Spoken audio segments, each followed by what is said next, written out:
Selamat datang di Beetle Channel, semoga kita bahagia. Jangan lupa subscribe, like, komen dan share agar channel ini semakin berkembang. Terima kasih. Novel Gunho Gu Story.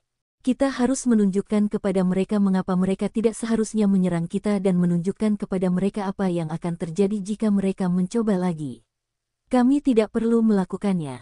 Anda akan lihat, Presiden Eknopak akan segera datang menemui saya.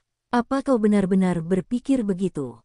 Tentu saja, saya 100% yakin. Dia selalu menyelesaikan masalah apapun dengan uang sejauh ini, tapi dia tahu itu tidak akan berhasil bagi saya.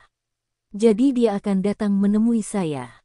Apa yang akan kamu lakukan jika dia datang? Saya akan memperoleh manfaat praktis darinya. Itulah jalan yang saya pilih sebagai pengusaha. Yah, aku tidak tahu apa yang kamu bicarakan. Lakukan apa yang harus kamu lakukan, kawan. Gunho pergi ke kota Asan untuk mengunjungi lokasi konstruksi, di mana pekerjaan pembangunan infrastruktur sedang dilakukan untuk pabrik barunya untuk usaha patungan tersebut. Direktur Yun keluar dari kantor kontainer dan berlari menuju Gunho ketika dia melihat Gunho. Dia mengenakan helm pengaman. Saya melihat penggalian tanah sedang berlangsung. Mereka sudah melakukan banyak pekerjaan. Saat ini mereka sedang memasang tiang pancang ke dalam tanah. Tanahnya lebih lunak dibandingkan yang ada di kota Jiksan, jadi mereka perlu memasang tiang pancang lebih dalam. Benarkah? Ini masih belum bisa dibandingkan dengan yang ada di Tiongkok. Ketika Taman Industri Jinsi dibangun di Tiongkok, tiang-tiangnya ditancapkan jauh ke dalam tanah. Haha, tentu saja. Ketinggian sisi pantai timur Tiongkok di bawah 5 meter. Setelah pekerjaan pembangunan infrastruktur selesai, membangun gedung di tanah datar tidak akan memakan waktu lama, bukan? Itu akan memakan waktu yang hampir sama dengan waktu yang dibutuhkan untuk pabrik di kota Jiksan. Kami membangun pabrik sesuai dengan gambar desain yang dibuat di AS. Akankah pembangunan pabrik menjadi lebih sulit?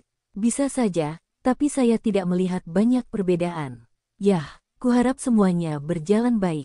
Dua pria keren berjas bisnis datang menemui Gunho. Sekretaris Ni Hee-jong Park memasuki kantor Gunho untuk memberitahu dia. Tuan, ada dua pria yang ingin bertemu dengan Anda. Siapa mereka? Mereka bilang mereka dari Departemen Hukum Eknopak. Gunho tersenyum dan berkata, katakan pada mereka bahwa aku tidak akan menemui mereka dan minta mereka pergi. Nona Hee-jong Park menyampaikan apa yang baru saja dikatakan Gunho kepada mereka. Kedua pria dari Departemen Hukum Eknopak menunggu Gunho di luar kantornya beberapa saat sebelum mereka akhirnya pergi. Gunho kemudian menerima telepon dari detektif tersebut. Penyelidikan kami sudah selesai. Kami akan mengirim pelakunya ke kantor kejaksaan besok. Anda belum membuat penyelesaian apapun dengan para penyerang, bukan? Saya tidak bermaksud membuat penyelesaian apapun dengan mereka. Orang Dong Hwan Kim harus membayar atas perbuatannya. Dong Hwan Kim sedang dalam masa percobaan sekarang. Begitu dia dikirim ke kantor kejaksaan, dia tidak akan bisa menghindari hukuman penjara. Dia seharusnya lebih berhati-hati jika dia dalam masa percobaan. Benar, haha, baiklah, kami akan menangani kasus ini sesuai aturan hukum. Gunho memanggil Taman Jongsuk. Orang-orang dari Departemen Hukum Eknopak datang menemui saya karena Dong Hwan Kim. Kak, apakah kamu akan menetap? Seharusnya tidak akan, tapi menurutku kamu harus puas dengan mereka. Saya tidak mau. Jika mereka menawarkan uang penyelesaian yang bagus, Anda harus menerimanya. Tidak, saya tidak akan melakukannya.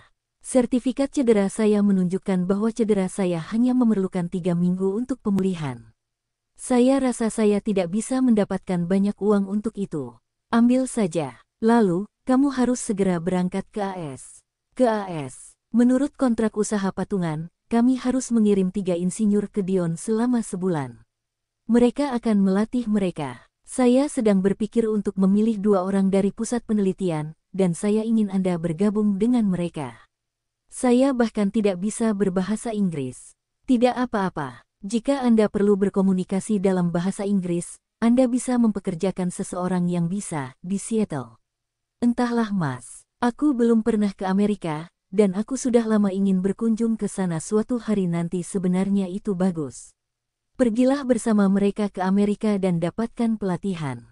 Lakukan itu setelah kamu menerima tawaran penyelesaian mereka. Kamu melakukan apapun yang tampaknya cocok untukku dan bagi kita. Aku tidak tahu apa yang kamu rencanakan dengan kejadian itu, dan kamu selalu 2 atau 3 langkah lebih maju dari kami semua. Sekretarisnya, Hee Jong Park, memasuki kantor Gun Ho. Tuan, seseorang dari Departemen Hukum Eknopak datang untuk menemui Anda lagi. Apakah mereka mengirimkan orang yang sama yang datang ke sini sebelumnya?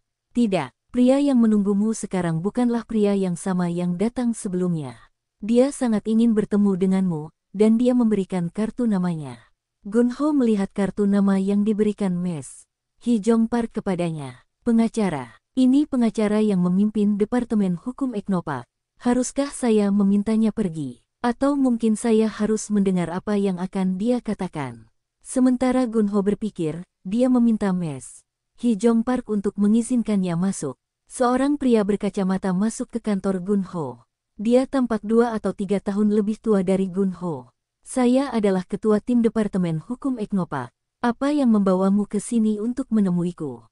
Kenapa kamu tidak duduk dulu? Kata ketua tim kuasa hukum sambil duduk di kursi, saya datang ke sini untuk membicarakan kasus Tuan Dong Hwan Kim.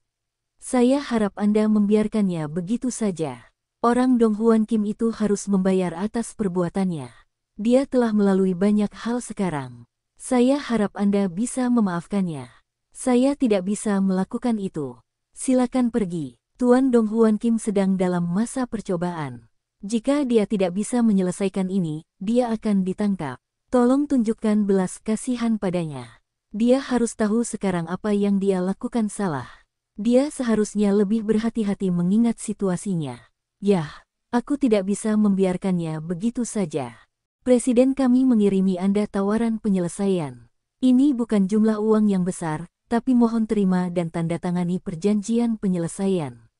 Apakah kamu bercanda? Aku tidak butuh uang. Saya tahu. Faktanya, saya telah mengatakan kepada presiden kita bahwa menawarkan uang bukanlah ide yang baik, tetapi presiden kita ingin menunjukkan kepada Anda upayanya agar hal ini berhasil. Kenapa uang? Akan lebih masuk akal jika dia datang ke sini dengan membawa tongkat baseball. Aku membaca di surat kabar bahwa dia pernah melakukan itu ketika Dong Hwan Kim terlibat dalam penyerangan di sebuah bar. Mereka sangat tidak dewasa. Gun Ho mendecakkan lidahnya, dan pengacara itu menggaruk kepalanya. Dia pasti merasa malu. Gun Ho kemudian bertanya kepada pengacara. Jadi, berapa banyak yang dikirimkan Presiden Agung Anda kepada saya sebagai tawaran penyelesaian? Harganya 10 juta won. Yah, karena saya sudah kaya dan saya tidak membutuhkan uang lagi, Anda bisa memberikannya kepada korban lain, Jong Suk Park. Saya bisa memintanya datang ke sini untuk menerima tawaran penyelesaian itu.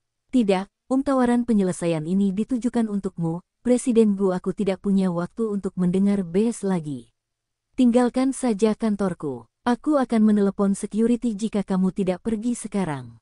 Pak, memenjarakan dia bukanlah solusi terbaik. Dia mungkin menyesali perbuatannya sekarang. Beritahu Presiden Eknopakmu, aku tidak akan menerima apapun sampai dia datang kepadaku dan memohon belas kasihan. Dan kamu harus pergi sekarang. Pengacara Eknopak tersipu ketika dia sedang duduk di kantor.